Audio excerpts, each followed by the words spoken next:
welcome back to my channel.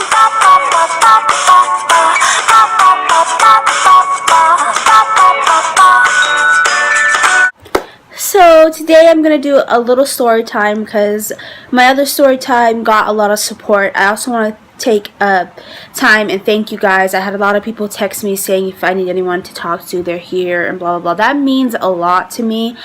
Even watching me means a lot. And so for the people that took the time out and messaged me on YouTube or messaged me on my social platforms, thank you so much for doing that. It means a lot. So I'm gonna try to speed through this story time because I have somewhere I have to go. This is a story time on how me and Joaquin met each other. Most of you guys know the story, most of you guys don't. For those who don't, I want to share this story with you guys. It's one of the best stories that I have in my entire life. It's one of the best moments in my entire life. Now Joaquin, he knows what I was wearing, exactly what was said in the conversations. He remembers everything. I remember some like parts, bits and pieces. I don't remember like exactly what I was wearing. I don't remember exactly what we said. I remember the moments and stuff, but he remembers everything. So if you want to see him tell the story, if you want me to film that, let me know in the comment sections below and I'll do that for you guys. So most of you guys know, or most of you guys don't know, we met in a homeless shelter. What was I doing in a homeless shelter? Why were you in a homeless shelter? What's going on, Angel? That's a lot of good questions, but that is actually going to be for a different story time because it's a big, long story that I want to get into. So I'll do that in a different story time. But yes, we did meet in a homeless shelter.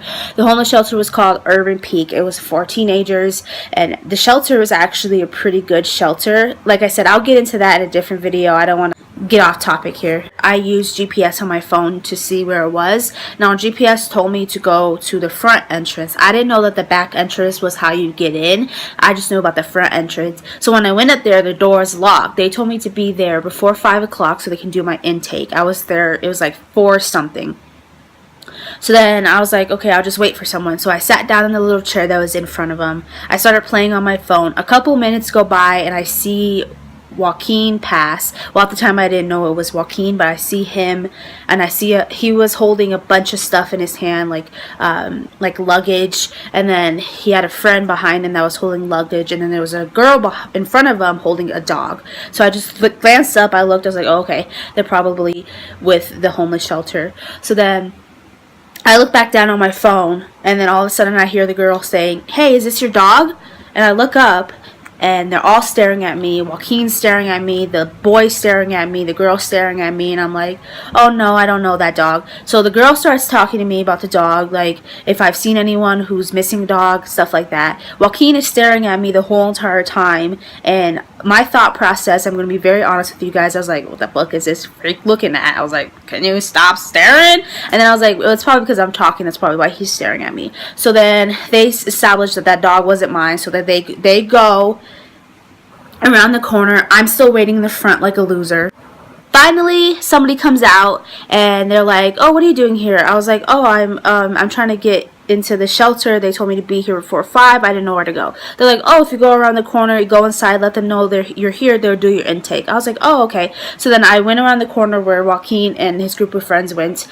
I walked inside, I see one of the staff members, I tell them who I am, I tell them that I'm here, and they're like, oh, okay, yeah, the intake, we'll get you at 5. Go ahead and sit down and we'll come get you when it's ready. I was like, okay. So I turn around and Joaquin is sitting on top of a desk. And he wasn't with anyone, he was just sitting on top of a desk. There was a chair next to him and it was the only chair available, so I was like, I'm gonna go sit down. So I went to go sit down. I sat down. We didn't really talk at all yet. Finally, I looked up at him and I was like, do you like it here? And his response was, no, not really. And I was like, what kind of things do you do here? What is it like here? Just asking him a whole bunch of questions. Then finally the staff comes out and goes, Angel, you can come back to do your intake. I was like, okay. So I go back, do my intake or whatever. By the time intake is done, it's dinner time. So I went into the cafeteria. I sat down, I got my lunch, and I sat down with like a group of people that I didn't know. I didn't know anyone there, so I just sat down. And you know how when you could tell someone's staring at you? That's the feeling that I got. Every single time I would look up, Joaquin would be staring at me. Just staring, like dead staring. And in my head, I'm like, what the fuck? He is like, does he have a staring problem? Is there something in my face? What's going on? Why is he staring at me? It's the next day. I used to work at a labor place and I didn't have shoes for it, and at the time my job was like, you need to get shoes or you can't work here. So I went around the peak asking people, hey, can I borrow some work shoes? Do you have work shoes? Everyone told me no. I went up to Joaquin. I was like, do you have any work shoes? And if you do, can I borrow it? He was like, oh no, I don't have any work shoes. I was like, okay. So I went up to the girl that he was with, the one that was carrying the dog, and I was like, do you have some work shoes? And she goes, no, but Joaquin does. And I'm like, who's Joaquin? And she points to the guy that I had just talked to. And I was like, he told me he didn't have no shoes. And then she's like, no, he has shoes. So I went up there and I was like, yeah, that girl over there told me you have shoes. I know you have shoes. Can I borrow them? I promise I'll bring them back. He's like, fine. So he gives me the shoes.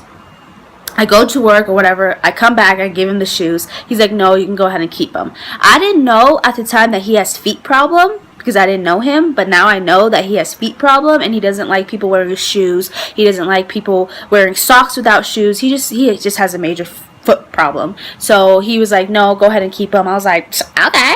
And like, mommy, they didn't even fit. They were like half my size, but I was like, whatever, fine, I'll take your shoes. You don't want your shoes, I'll take them. So then it's the next day and I didn't have work. I wanted to go hang out with my friend. She called me up and was like, I'm at a motel, you want to hang out? I was like, sure.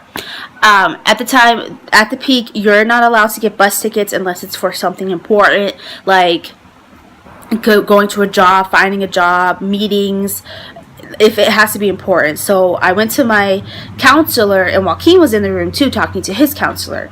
So I asked my counselor for bus tickets. I told her I needed it for work. I lied, whatever. And she gave me the bus tickets. I didn't know like the bus routes over there at all. It's part of the town that I've never been to. I barely knew how to ride the bus in the first place. So I asked my counselor, do you know what bus I have to take to get to here, to here, to here? She's like, no, I don't know, but maybe someone else knows. I was like, okay, thank you. So I guess Joaquin was listening, or he overheard, because when I got out, he got out at the same time. He came up to me and he was like, I know what bus to take. I can take you to the bus stop. I was like, oh, okay. So then he takes me to the bus stop. We're talking to each other. And I was kind of scared to take the bus by myself because, like I said, I'm not really familiar with the buses. He was told me to get off this stop, take this bus, get off this stop. And I was like, what? So I was like, it was so confusing. And so I was just like, hey, do you want to come hang out with me and my friend? Because like really the thought process in my head was, I need your help. I'm going to get lost. You should come with me. And he was like, yo, yeah, sure. So then we get on the bus. And that is the moment where we clicked. We started talking about everything. We started talking about our lives, why I was there, why he was there. We started talking about our favorite foods, our favorite movies. We just talked about everything. The entire bus ride. We had to take 2 buses to get there. The entire time we talked, we laughed. It was just so fun. Like, it was the best conversation I had with someone in a long, long time, because he would listen.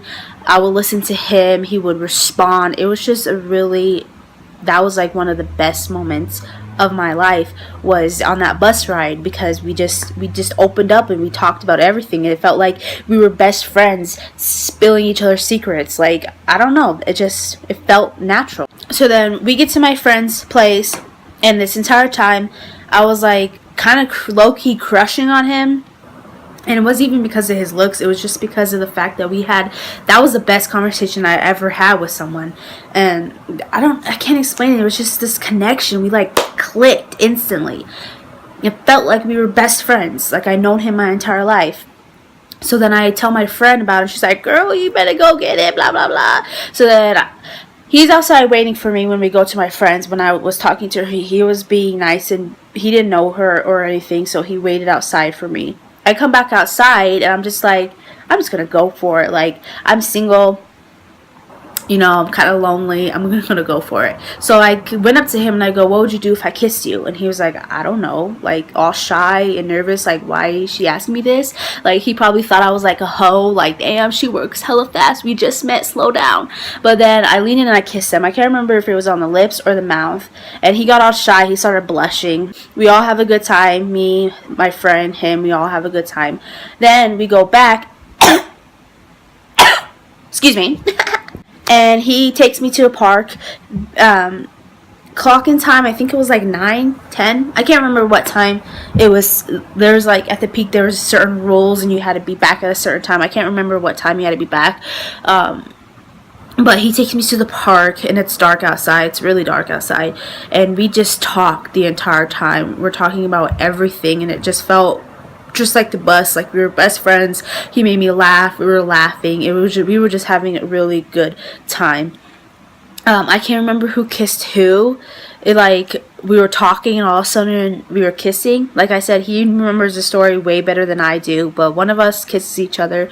We started making out, and this is the part where you guys are going to be like, damn girl, you work fast. Like, girl, slow down. So the kissing leads to, you know, other passionate stuff. And then after that, after we did, you know, what we did, we spent the whole night. This is where it kind of gets kind of like a cliche. We spent the whole night watching the stars and talking to each other until it was time to go. It was kind of chilly outside, so he gave me his jacket. It was just so, it was perfect. It was like a perfect night. And I got some D, you know. Then we go back and we're like, I don't know what this means. Are we dating? And I was like, sure, you know, we can give it a try. So we started dating, and I didn't want him to tell the people at the peak that we were dating. I asked him to keep it a secret. I know that's kind of fucked up of me to do that. It wasn't because I was embarrassed of him. It was only because I had just gotten there, and the next day I hooked up with someone and we're dating. I didn't want people to be like, damn, that bitch is fast as fuck. But so I was like, can we just keep it a secret? And he was like, sure. But I could tell that as time went by, it was hurting his feelings. So one day I was like, you know what? We should just tell people. So we held each other's hands as we walked into the peak, and everyone knew that we were dating. They're like, oh, we already knew it because you guys talk all the time. You guys hang out all the time. Like, it's obvious. We already knew. So yeah. And that was all January 22nd, 2014. That is when we met. That is the day that we hung out. The day that we talked, I don't really count that as meeting. The night that we, you know, went to my friend's house and then we did what we did at the park, that's when I consider that we met. So yes, that is how we met each other. It was like, I know it's kind of like, damn girl, you work hella fast. You just came to the peak. The next day you're sleeping with him. Like, that's exactly how it was. But I don't know. It's just really hard to explain. It's like, I never felt that way before with someone. The way that we connected, the way that we told each other everything. It felt like we were best friends. It was just this weird connection. I can't explain. It's like you can't even put it in words.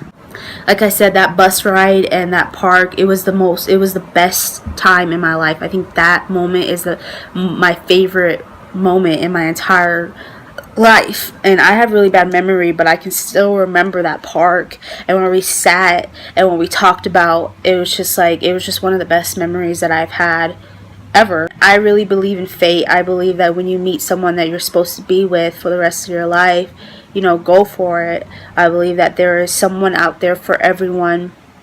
Sometimes maybe you think he is the right one and you guys are not going to be together forever. I'm not saying me and Joaquin are going to be together forever. I hope so, because I truly, really, generally love him. But, you know, we don't know what the future holds. But, you know, just live for the moment. That's what I always say. Love is a powerful thing. It can be destructive. It can be great. It can be powerful. It is one of the best magics out there. I believe in magic, and I believe that love is a magic that is, you know, it surrounds you. Whether it's love for a friend, love for an animal, love for a significant other or family. Like, love is basically what makes this world go around. So yes, that is how we met. Really?